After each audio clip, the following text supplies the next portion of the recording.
Hi guys, welcome to Greedy About Books. I am Anjana, the Greedy Reader, and this is my video where I talk to you about books that I find interesting in the hope that some of you would like to hear about it.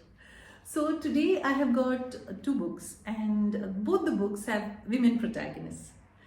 The first book is set in Netherlands in the 17th century and it is called Midnight Blue, written by Simone Van der Vlugt. Okay, it was slightly difficult, and it was translated from the Dutch by Jenny Watson.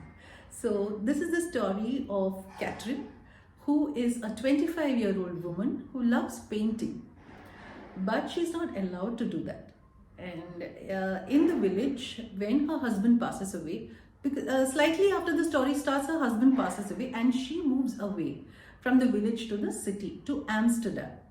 And it is frowned upon by the rest of the people in the village because she's a widow and she's not supposed to do all these things. But Catherine decides to take fate into her hands and she moves to Amsterdam. She finds work there as a housekeeper in the house of a very rich businessman who imports pottery. And his wife likes painting. She's not a very accomplished painter, but they have the means to, for her to take painting lessons and all that. So Catherine finds herself in the presence of paintings and paint and artists coming there and talking about painting and the art. So she's settling into that life and something crops up from her past, due to which she has to move away. So her employer helps her find employment in another place with his brother in this town, this little town called Delft. I don't know if you guys have heard about Delft pottery. It is very characteristically Dutch and it's got blue and white colors and tiny little paintings tiny on the pottery on white. So that Delft, this town Delft, is where that pottery originated. So Catherine goes there to Delft and there she's given employment as a painter of pottery by this person, by the brother of her earlier employer. Now that man knows that he needs to give only lesser amount of money to Catherine because she's a woman. But Catherine does not mind and she starts that life and she finds she finds that she can bring some changes and she brings changes to what is happening in that place. And again, there are stumbling blocks for her, a lot of stumbling blocks. But she's somebody who's very ambitious and she is determined that she will reach out for her dreams. So it's a very interesting book. There's a lot of history in it, a lot of details about Netherlands during those times. This was the golden age, okay, when Dutch painters and like there's Vermeer and Rembrandt and all of them, they were becoming very popular. So this was known as the golden age of Dutch art. So that is when Catherine is staying there, and it's not as if she becomes a great painter or famous painter and all that, but she makes a difference and she brings a change to something that was happening there. I would have liked this novel to go maybe a bit deeper, but that's okay because it talks about so many things and Catherine has a very interesting journey from her village to Amsterdam to Delft. And there are historical events which are mentioned. There was a great plague in Delft. So things like that are mentioned and dealt with during this the course of the narrative. So if you like historical fiction, if you like art, history, then you should check out Midnight Blue by Simone Van der Vlugt. Now we come to the second one. The second book is called Burial Rites and it was written by Hannah Kent. It is her debut novel and it is set in 19th century in Iceland. This is based on a true story.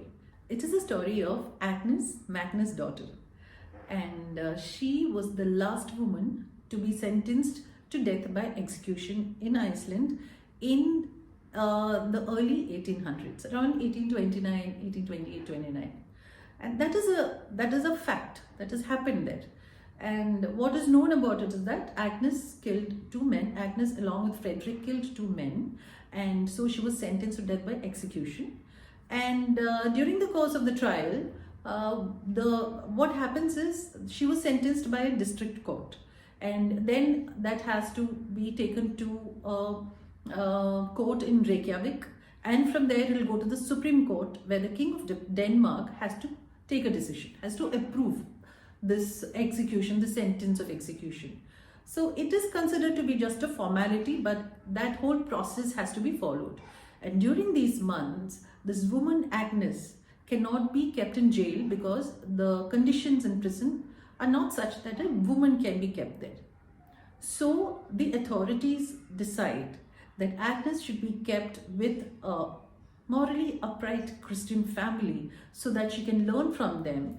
She can, so that they set a good example for her, and she can repent for her sins. So this much is fact, okay. And Hannah Kent goes behind this, goes behind the facts.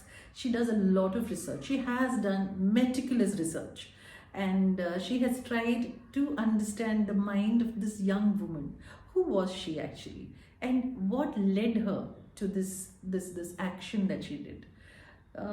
Did she really kill the man, or was she framed? And if she did, what made her do it? So what happens is Agnes, when the story starts, we find Agnes has been sentenced, and she goes to this lonely, desolate village, and there she has to live with this family, the family of a district officer. So they are extremely unhappy. The district officer John, his wife Margaret, and the two daughters, extremely unhappy that Agnes, this fallen woman, is coming to stay with them. And they stay in this tiny little house, okay, which has got just 3 rooms, and everybody has to be in it. And the landscape is desolate. It's very lonely. The weather is extreme. So that is where Agnes comes. And John's wife Margaret is initially extremely angry, and she expects this gorgeous fallen woman to come breezing in and influence the daughters. And so Margaret is very much against her, but she finds that Agnes looks more like a corpse than anything else. Agnes is a defeated woman. So Agnes is assigned a priest. And she chooses a very young reverend.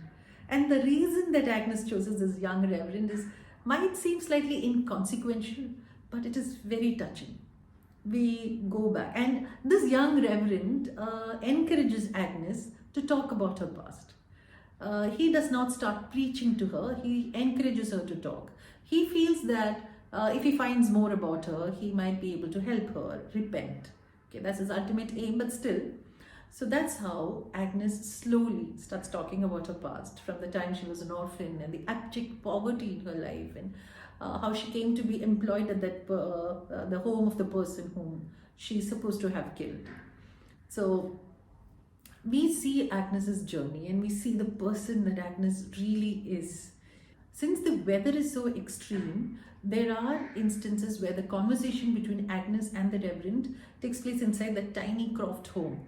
And because of that, John, Margaret, the daughters, they all hear what she says, and slowly they start understanding that there is so much more to Agnes.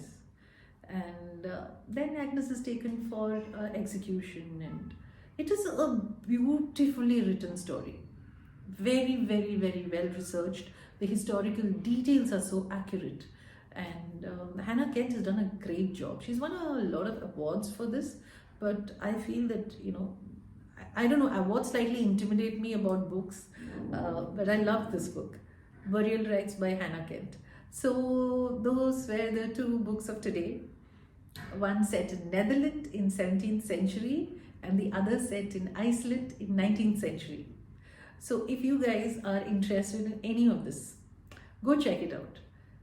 Very interesting reading. Midnight Blue is slightly superficial, I feel. It does not delve too much into anything. But it's a good read, It's a good read about a part of the world which is very interesting, which I didn't know much about. And Delft pottery is so interesting. The other one, Burial Rites, is exquisitely written. So beautifully written, I can't tell you. And it talks about something very dark, and the whole landscape, the isolation, the despair, the desolate landscape, the desolate surroundings. It all affects us as readers when we are reading it. Slowly, just like Margaret and John, who get to know about her, we too as readers find out more about Agnes. So that was Agnes Magnus' daughter.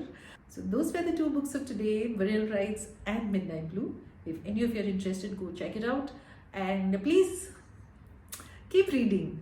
Don't give up on books. Don't give up on your reading habit.